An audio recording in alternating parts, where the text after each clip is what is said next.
تو عزیز طلبہ، یہ تھی میر تقی میر کی مثنوی، جو کہ عنوان تھا بارش کی مذمت میں۔ میر تقی میر نے اپنے خیالات کا اظہار بارش کی مذمت میں اشعار کی صورت میں کیا ہے۔ تو آئیے ایک ایک شعر پڑھ کر ہم اس کی مختصر سی تشریح کیے دیتے ہیں۔ شاعر پہلے شعر میں کہہ رہا ہے، کیا کہوں اب کی کیسی ہے برسات، جوش بارہ سے بہ گئی ہے بات۔ یعنی میں کیا بات کروں کہ برسات اتنی خطرناک ہے، اس حال کی ہے، اس درجے کی ہے کہ میں جو بات کرنے جا رہا ہوں وہ بات بھی اس برسات کے تھپیڑے میں بہہ سکتی ہے یا بہہ گئی ہے۔ ایسی تیز و تند برسات کا عالم جو ہے شاعر بیان کر رہا ہے۔ بوند تھمتی نہیں ہے اب کے سال، چرخ گویا ہے آب در غربال۔ شاعر کہہ رہا ہے کہ کوئی بوند تھمنے کا نام نہیں لیتی۔ اس سال کی برسات کا یہ معاملہ ہے کہ آسمان کا جو معاملہ ہے وہ چھلنی میں پانی جس طرح سے بھرنے پر کوئی قطرہ چھلنی کے اندر ٹکتا نہیں ہے، اسی طرح آسمان کا حال ہو گیا ہے، گویا کہ وہ چھلنی معلوم ہوتا ہے اور پانی تو بس برسے ہی جا رہا ہے کہ تھمنے کا نام نہیں لیتا۔ کوئی بوند آسمان میں ٹک کر رہے گی ایسا تو اس سال لگتا ہی نہیں ہے۔ اگلے شعر میں شاعر کہہ رہا ہے، ماہ و خورشید اب نکلتے نہیں، تارے ڈوبے ہوئے اچھلتے نہیں۔ یعنی برسات کا یہ عالم ہے کہ تارے، چاند اور سورج، ستارے، یہ سارے کے سارے جو ہے بالکل چھپ چکے ہیں۔ نہ سورج نظر آتا ہے، نہ چاند نظر آتا ہے، اور نہ ہی آسمان میں تارے ٹمٹماتے نظر آتے ہیں، بلکہ ساری کے ساری جو فلکیات کے اجسام ہیں، اجسام فلکیات جنہیں کہا جاتا ہے، چاند، سورج، ستارے، یہ سب کے سب چھپے ہوئے نظر آتے ہیں۔ ایسا لگتا ہے گویا چھٹی پہ چلے گئے ہوں۔ چرخ تک ہو گیا ہے پانی جو، ماہ و ماہی ہیں ایک جا ہر دو۔ چرخ کہتے ہیں آسمان کو، آسمان تک جو ہے پانی پہنچ گیا ہے، اتنی برسات ہوئی ہے اس سال۔ اور چاند اور مچھلی یہ دونوں کے دونوں ایک ہی جگہ نظر آتے ہیں۔ جو مچھلی پانی میں نظر آتی ہے، پانی میں رہتی ہے، تو پانی کے آسمان تک پہنچنے کی وجہ سے وہ بھی چاند تلک پہنچ چکی ہے۔ اس طرح کا جو ہے بیان شاعر اپنے اشعار میں کر رہا ہے۔ آگے دیکھیں، ابر کس کس سیاہ مستی سے، ہوتے جان ہیں بلند پستی سے۔ یعنی جو ابر نظر آ رہے ہیں آسمان پر، اپنی سیاہ مستی میں یعنی اپنے نشے کی حالت میں ایسے ایسے کام کیے جا رہے ہیں کہ گویا ابروں کو پستی سے بلندی کی طرف جو ہے اٹھایا گیا یا اٹھتے نظر آ رہے ہیں۔ ایسی مستی جو ہے ابروں کے اوپر چھائی ہوئی ہے، بادلوں کے اوپر چھائی ہوئی ہے۔ ابر کرتا ہے قطرہ افشانی، پانی پانی رہے ہے بارانی۔ اور ہمیشہ ابر جو ہے، جو بادل ہیں، وہ قطرے بکھیر رہے ہیں، آسمان سے بوندیں ٹپکا رہے ہیں، اور پانی پانی رہے ہیں بارانی، یعنی سارا کا سارا علاقہ جو بارش کے انحصار پر ہوتا ہے، کم بارش کی وجہ سے خشک نظر آتا ہے، ایسا علاقہ پورا کا پورا پانی سے بھر گیا ہے۔ یعنی چاروں طرف پانی ہی پانی نظر آ رہا ہے، ساری خشکی تری میں تبدیل ہو گئی ہے، جل تھل ہر طرف ہو چکا ہے۔ عقل میں ہونے سب کی کھوئی ہے، بات بارہ نیا ڈبوئی ہے۔ اتنا پانی برسا ہے کہ اس پانی کے برسنے کی وجہ سے سب کی عقل دنگ رہ گئی ہے، حیران رہ گئی ہے کہ پانی آخر برستا ہے تو اتنا بھی برستا ہوگا۔ سب کی عقل میں جو ہے ایک طرح کا حیرت زدہ کا انداز جو ہے نظر آ رہا ہے۔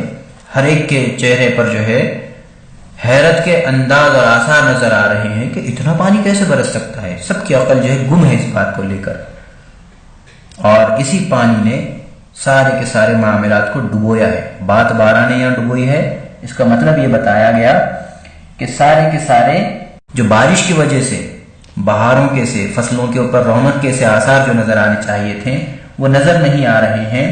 کہ یوں تو ہم اس طرح کہتے ہیں کہ بارش جب آتی ہے تو سارے کے سارے کھیت کھلیان ہرے بھرے ہو جاتے ہیں اور میوے جات سے بھرپور نظر آتے ہیں، لدے ہوئے نظر آتے ہیں، لیکن یہاں تو سارا کا سارا معاملہ ڈوبا ہوا نظر آ رہا ہے، اور اسی بارش کے چلتے یہ ساری باتیں ڈوب چکی ہیں۔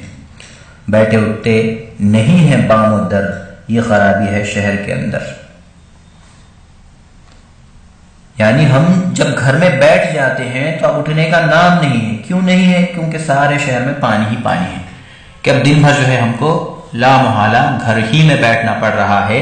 ہم جو ہے باہر جا کر سیر نہیں کر سکتے، نہ کام دھندا کر سکتے ہیں، بلکہ گھر ہی کو ہم نے جو ہے اپنا مسکن بنایا ہوا ہے کہ گھر کو چھوڑ کر ہم چاروں پہر گھر ہی میں جو ہے ہم بیٹھے رہتے ہیں، لہٰذا اٹھنے کا نام نہیں ہے۔ وجہ اس کی یہ ہے کہ سارے شہر کے اندر صرف اور صرف پانی نظر آ رہا ہے، اس کے علاوہ اور کوئی چیز نظر آتی ہی نہیں ہے۔ جیسے دریا ابلتے دیکھے ہیں یا سو پرنالے چلتے دیکھے ہیں، جس طرح دریا ابلتے ہیں، بارش جب ہو جاتی ہے تو بارش کی وجہ سے جو سارے پہاڑوں کا پانی دریاؤں میں آ جاتا ہے اور دریا ابلنے لگتے ہیں، دریاؤں کے اوپر سیلاب کسی کیفیت نظر آتی ہے، ویسی کیفیت آج ہمارے چھتوں کے پرنالوں کے اوپر نظر آ رہی ہے کہ پرنالے جو ہوتے ہیں، چھت کا پانی زمین پر کسی ایک گھر کے کسی کونے میں یا کسی آنگن کے کسی کونے میں یا گھر کے کسی ایک کنارے میں جو ہے پورے چھت کا پانی چھوڑ دیا جاتا ہے تاکہ جو ہے آنگن جو ہے پانی سے جل تھل نہ ہو جائے اور آنگن میں جو ہے کسی کو پریشانی اور دق نہ ہو، اس لیے کسی ایک کنارے پر جو ہے پوری چھت کا پانی نیچے نکالا جاتا ہے۔ تو وہ پرنالے بارش کی وجہ سے دریاؤں کی سی صورت اختیار کر گئے ہیں، اس طرح جو ہے شاعر کہہ رہا ہے۔ آگے دیکھیں، ابر رحمت ہے یا کہ زحمت ہے، ایک عالم غریق رحمت ہے۔ تو شاعر جو ہے یہ کہہ رہا ہے کہ جس بارش کو ہم رحمت کے نام سے یاد کرتے ہیں، وہ بارش اتنی برس رہی ہے کہ ہم سوچنے پر مجبور ہو گئے ہیں یا ہم اس تذبذب میں پڑے ہوئے ہیں کہ اب اس بارش کو رحمت کہیں کہ زحمت کہیں، کیونکہ بارش نے تو ہمارا جینا دو بھر کر دیا ہے۔ لے گئے ہیں جہان کو سیلاب، نقشہ عالم کا نقش تھا برآب۔ تو شاعر کہہ رہا ہے اس مرتبہ بارش نے اتنا سیلاب لایا ہے جہاں کے اندر کہ ایسا لگتا ہے کہ عالم کا نقشہ، دنیا کا نقشہ نظر نہیں آ رہا ہے، بلکہ صرف پانی ہی پانی یا صرف پانی ہی کا نقشہ جو ہے ساری دنیا کے اوپر نظر آ رہا ہے۔ گویا سارا جہان، ساری دنیا سمندر کا سا روپ اختیار کر گئی ہے۔ دنیا میں جہاں خشکی اور تری علیحدہ علیحدہ نظر آتے ہیں، تو یہ بارش اور سیلاب نے دنیا کے نقشے ہی کو گویا تبدیل کر دیا ہے کہ اب دنیا پر صرف پانی نظر آ رہا ہے، خشکی کا کوئی حصہ نظر نہیں آتا ہے۔ نہ ہے جلسہ نہ ربط یاراں ہے، شہر میں ہے تو باد و بارہ ہے۔ اب بارش نے وہ ستم ڈھایا ہے کہ نہ کوئی جلسہ ہو رہا ہے، نہ کوئی جلوس ہو رہا ہے، اور نہ ہی یاروں دوستوں سے ملاقاتیں ہو رہی ہیں، اور نہ ہی کوئی تقاریب منائی جا رہی ہیں، بلکہ صرف اور صرف شہر کے اندر پانی ہی پانی کا شور نظر آ رہا ہے۔ بڑی بوندوں کی چوٹ سے ڈریے، سنگ باراں جہاں ہو وہاں مریے۔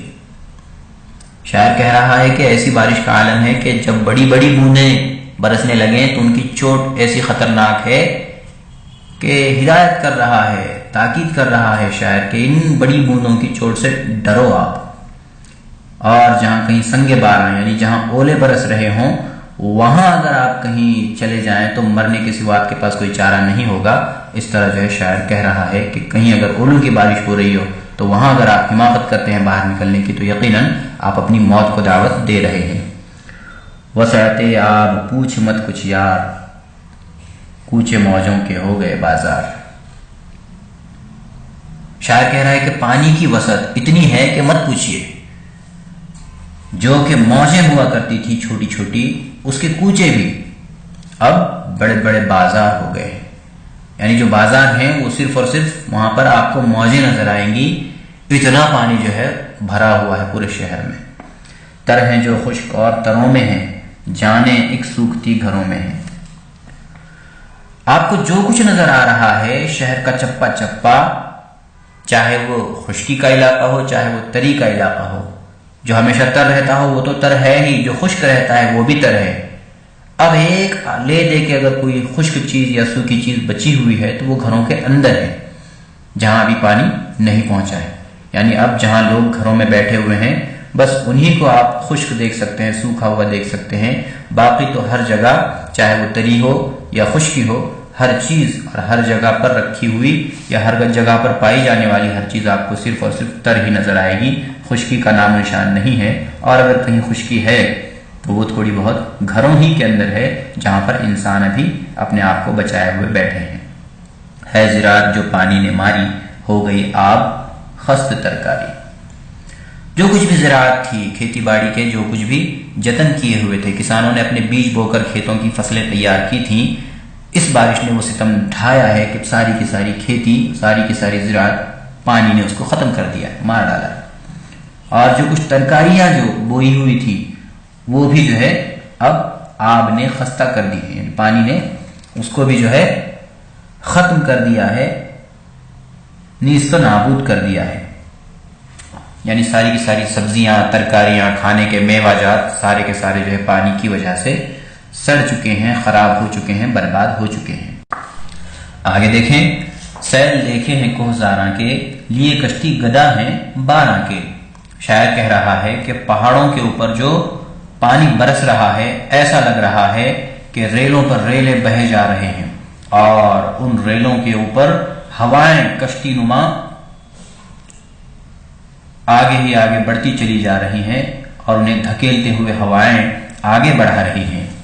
جزر و مد جس کا تا فلک جا ہے، جو ہے تالاب قہر دریا ہے۔ جزر و مد جس کا تا فلک جا ہے، جو ہے تالاب قہر دریا ہے۔ شاعر کہہ رہا ہے کہ جو آسمانوں کے چاند کی گردش کی وجہ سے سمندروں کا پانی اوپر نیچے ہوتا چلا جاتا ہے، جس کی بنا پر مد و جزر اچھلتے رہتے ہیں سمندروں میں، ان کا معاملہ یہ ہے کہ وہ آسمان تک پہنچ چکے ہیں، فلک تک پہنچ چکے ہیں، اور جو تالاب ہیں انہوں نے دریا کا سا قہر اپنے اندر برپا کر لیا ہے۔ آگے دیکھیں، ہر طرف ہے نظر میں ابر سیاہ، پانی ہے جس طرف کو کریے نگاہ۔ جدھر بھی آپ نظر دوڑائیے سوائے ابر سیاہ کے آپ کو کوئی چیز آسمانوں پر نظر نہیں آتی، اور آپ جب زمین پر نگاہ کرتے ہیں تو وہاں آپ کو خشکی نظر نہیں آتی، بلکہ جس طرف آپ دیکھیں صرف اور صرف پانی ہی پانی، جل ہی جل، سیلاب ہی سیلاب آپ کو نظر آتا ہے۔ آگے دیکھیں، خضر کیوں کر کے زیست کرتا ہے، آب حیواں میں پانی مرتا ہے۔ کہ جو انسان پانی پی کر جیتا ہے وہ کیسے جیا آخر؟ یعنی آدمی جس پانی کو پی کر زندگی گزارتا ہے، وہی پانی اگر انسان کو مارنے کے لیے سیلاب کی شکل اختیار کر لے، طوفان کی شکل اختیار کر لے، تو انسان آخر جیے کیسے؟ اس بات کو بیان کرنے کے لیے شاعر نے کہا ہے، خضر کیوں کر کے زیست کرتا ہے، آب حیواں میں پانی مرتا ہے۔ آگے دیکھیں، لکھے کیا میر مہ کی طغیانی، ہو گئی ہے سیاہی بھی پانی۔